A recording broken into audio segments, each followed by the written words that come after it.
안녕하세요. 세정입니다. 실버버치의 가르침이라는 책이 정신세계사에서 나왔고요. 이 책을 소개해 드리겠습니다. 실버버치와 관련된 책이 영어로 16권 정도 있는데 그 중에서 이 책은 실버버치 스픽스라는 책을 번역한 것입니다. 실버버치가 이야기를 하도록 매개가 되었던 영매자인 모리스 바바넬 씨는 영국 사람이었고요. 모리스 바바넬 씨 부인인 실비아 바바넬 씨가 편집한 책입니다. 실버버치는 자작나무라는 뜻이고요.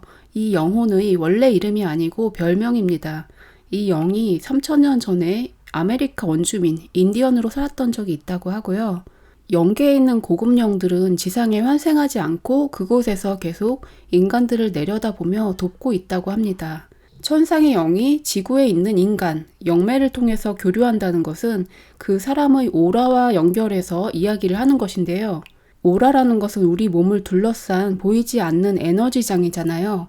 천상에 있는 고급령들은 진동수가 매우 높은데 인간의 몸은 진동수가 낮기 때문에 고급령이 인간과 직접 교류할 수 없고요. 그들을 대신해서 실버버치라는 영이 그들의 이야기를 전달해주는 역할을 해주었습니다. 그러니까 고급령, 실버버치, 모리스 바바넬, 그리고 교령회에 모여있던 사람들, 이런 단계로 전달이 된 것입니다. 1920년대 이후로 그 교령회에서 나누었던 대화들을 속기로 기록했고 그것을 책으로 출판해서 이렇게 우리에게 전달이 된 것입니다. 실버버치 관련된 책이 국내에는 거의 나와 있지 않았습니다. 1990년대 초반에 영계로부터의 메시지와 그 속편이 나왔다가 절판됐고요. 영계로부터의 메시지 책은 제가 예전에 영상을 많이 올려드렸고요. 실버버치와 관련된 책이 이름 있는 출판사에서 나온 것은 이 책이 처음입니다. 실버버치 책들이 내용이 좋은데요. 영어 책을 구해서 볼 수도 있겠지만 한국어로 출판이 되어야 많은 분들이 볼 수 있잖아요. 그래서 여러분이 이 책 내용을 보고 관심이 있다면 구입해 보시면 좋겠습니다. 이 책이 잘 팔리고 독자들의 호응이 좋다면 출판사에서 실버버치 관련된 책들을 더 번역해서 출판해 줄 수 있을 것 같습니다. 이 책의 저작권 때문에 많은 부분을 읽어드릴 순 없고 중간중간 읽고서 설명해 드리겠습니다. 첫 번째 장은 헌신에 대해서 이야기하고 있습니다. 교령회에 참가한 귀족 부인이 서민들에게 자비를 베풀고 새로운 사회 질서를 정립하는 일에 몸담고 있었다고 합니다. 그 부인에게 실버버치가 이런 이야기를 해줍니다. 당신은 혼자가 아닙니다. 본인의 그 열망이 영의 세계에서 비슷한 염원을 가진 사랑으로 넘쳐나는 존재들을 저절로 끌어들이기 때문입니다. 영의 세계에서 헌신은 물질계의 돈과 같은 역할을 합니다. 누군가가 주변 사람들에게 헌신하려는 열망을 품으면 영의 세계로부터 그 사람을 통해 같은 목적을 이루고자 하는 존재들을 자동적으로 끌어당기게 됩니다. 영계에는 인류 해방과 과업에 일생을 바친 무수한 존재들이 있습니다. 너무나 많은 불의와 과오, 탐욕과 이기심이 난무한 세상을 바로잡기 위해 자신들이 가진 힘을 쏟아 부으려 하는 것이죠. 그래서 그 매개가 되어줄 지상의 누군가를 찾게 되는 것입니다. 우리 지상의 사람들 중에서도 보면 다른 사람들을 돕고자 하는 사람들이 있잖아요. 마찬가지로 영계에서 상위에 있는 고급령들은 그런 열망이 강하고 지상의 사람들을 도우려고 한다는 것입니다. 지상에 있는 사람이 다른 사람들을 돕고자 하는 경우에는 천상에 있는 영들이 도움을 준다는 것입니다. 그 사람의 일이 잘 안 풀리고 힘든 일이 있다면 그게 잘 풀리도록 도움을 주기도 하고요. 고민하는 문제가 있다든지 아이디어가 필요할 때 텔레파시로 우리 마음에 생각이 떠오르도록 해서 도움을 줍니다. 즉 채널링을 하고 영적 교류를 하는 것인데요. 이것은 마음이 고요한 상태에서 가능하다고 합니다. 조용하고 수동적이고 수용적인 상태가 될 때 우리가 여러분에게 아주 가까이 다가갈 수 있게 됩니다. 아주 잠시만이라도 마음을 가라앉히려고 노력해 보세요. 그러면 점차 마음속에서 도움이 될 만한 생각들이 떠오르는 것을 알게 될 겁니다.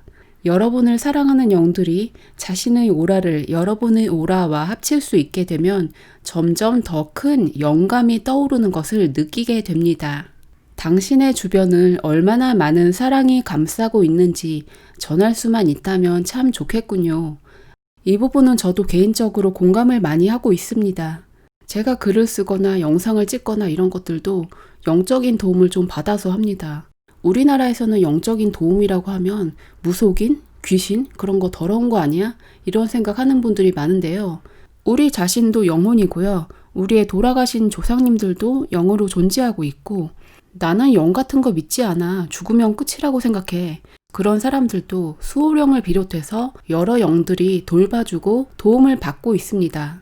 나는 텔레파시 못 봤는데? 라고 생각하겠지만 우리 마음에 불쑥불쑥 튀어나오는 것들이 그게 텔레파시가 많아요.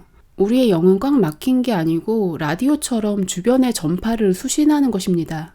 나의 잠재의식, 주변 사람들의 생각들, 나와 관련된 영들의 생각들, 이런 것들을 다 수신해서 표현하고 살고 있는 것입니다. 우리가 어떤 삶의 문제에 대해서 답을 알고자 할 때 다른 사람한테 물어보고 점쟁이한테 물어보고 이럴 게 아니고 나 자신이 해결할 수가 있습니다. 이 책에서 말하듯이 마음을 비우고 고요한 상태가 되었을 때, 즉 뇌파가 서파가 되었을 때 나에게 도움을 주는 영들의 이야기가 전해져서 영감을 얻을 수 있게 됩니다. 아, 이게 문제였구나. 이렇게 해야겠구나. 지혜를 얻게 되고 문제 해결책을 알게 됩니다.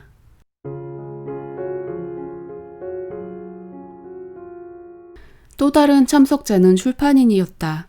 실버버치는 그 출판인이 지난 몇 년 동안 부지불식간에 영의 도움을 받고 있었다는 말을 했다. 위기가 닥칠 때마다 결정적인 순간에 도움의 손길이 있었던 것이다.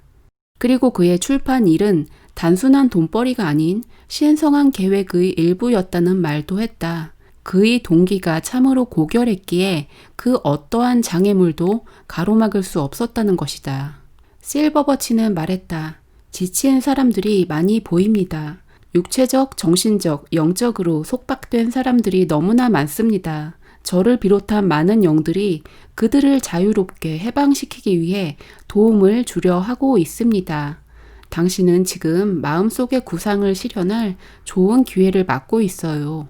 두려워하지 마십시오. 어떠한 어려움에도 마음을 쓰지 마시고 계속 추진해 나가세요. 당신에게 생명을 부여하고 호흡과 의식을 주었던 힘은 온 우주와 그 안의 크고 작은 만물을 창조한 힘이란 것을 기억하세요. 당신이 마음속에 간직한 목표를 향해 나아간다면 그 힘이 당신을 떠받칠 수 있습니다. 여기서 말하는 우주를 창조한 힘이란 여러 종교에서 말하는 신과 같은 의미라고 생각합니다. 많은 책들이 나치에 의해 소각된 상황에서 이 출판인이 유럽에 좋은 책들을 보급하려는 생각을 갖고 있었다고 하는데요. 이렇게 좋은 동기를 가지고 일하는 사람은 우주를 창조한 힘, 그 신이 이 사람을 지지해 준다는 것입니다. 그 원리는 당연합니다. 우주 만물을 창조한 거대한 힘, 에너지라는 것은 곧 사랑의 에너지입니다. 사람들이 사랑이라고 하면 뭔가 말랑말랑하고 이상하고 이성적이지 못하고 이렇게 생각하는 사람들이 있습니다. 그런데 우리 영혼의 근본이 바로 사랑이고 이 우주의 근본이 사랑입니다. 우리는 육체를 가지고 있기 때문에 동물적인 특성이 있습니다. 내가 정말 배가 고프면 다른 사람의 음식을 빼앗아 먹을 수도 있고 다른 사람을 해칠 수도 있고 이런 이기심을 인간이 가지고 있습니다. 이런 육체적인 이기심과 별도로 우리 내면에는 영이 있고 우주 전체의 신성과 동일합니다. 우리가 어떤 일을 하든지 나만 잘 살기 위해서 하는 것은 잘 되기가 힘듭니다. 그보다는 다른 사람들을 돕고 싶어 하고 이 우주 전체, 천지 자연을 배려하는 마음으로 살아갈 때 우주 전체의 힘, 하느님의 힘이 이 사람을 돕게 된다는 것입니다. 나만 잘 살자, 이것은 하느님의 마음이 아니고 이 육체에 갇힌 작은 마음입니다. 여기에 갇혀 있다면 우리가 짐승들하고 다를 바가 없습니다. 여기서 벗어나서 다른 존재들을 골고루 바라보고 골고루 사랑할 수 있는 마음, 이게 곧 신성의 마음과 일치하는 것이기 때문에 이런 마음을 가졌을 때 신적인, 영적인 도움을 얻을 수 있다는 것입니다. 그렇다고 개인의 이득을 추구하지 말아라, 그것은 아닙니다. 우리가 살아간다는 것이 단순하게 먹고 살고 돈 벌고 이런 것이 전부는 아니잖아요. 내가 과연 왜 태어났고 어떻게 살아가야 할까? 가치 있는 삶을 추구할 필요가 있다는 것입니다. 모든 사람들이 다 영적이고 정신적이고 이런 일을 할 수는 없겠지만 어떤 분야에서 일을 하든지 다른 사람들을 배려하는 자세로 일을 한다면 그것은 신의 마음을 펴는 일이라고 할 수 있겠습니다. 여러분의 세상은 헌신을 필요로 합니다. 인류는 하나이며 신성한 영이 모두에게 흐르기에 만인은 신 앞에 평등하다는 생각이 널리 퍼져야만 합니다. 인격과 성장, 진화, 이해에서 앞서가는 사람들이 자신들이 가진 것을 뒤처진 사람들과 나누려 하는 일은 위대한 것입니다. 만인은 신 앞에 평등하다. 우리가 많이 들어온 얘기지만 정말 내 마음속에서 그렇게 생각하고 있는지 한번 보세요. 겉으로는 그렇게 말하지만 실제로 행동은 그렇지 않은 경우가 많습니다. 만인은 신 앞에 평등하다는 것을 알고 있다면 우리가 아랫사람에게 함부로 하고 갑질을 하거나 이러지 않겠고 권력 있는 사람, 강자 앞에서 비굴해지고 아첨하고 그런 일도 없을 것입니다. 내가 누구보다 잘난 것도 없고 못난 것도 없는 거예요. 겉으로 보기에 저 사람은 나보다 가난해. 저 사람은 나보다 부자야. 사람들이 이런 눈앞에 보이는 것으로 판단하는데 영적으로 보면 하등의 의미가 없습니다. 다음 장에는 결혼에 대한 내용이 나옵니다. 도움이 되셨다면 좋아요와 구독 부탁합니다. 시청해 주셔서 감사합니다.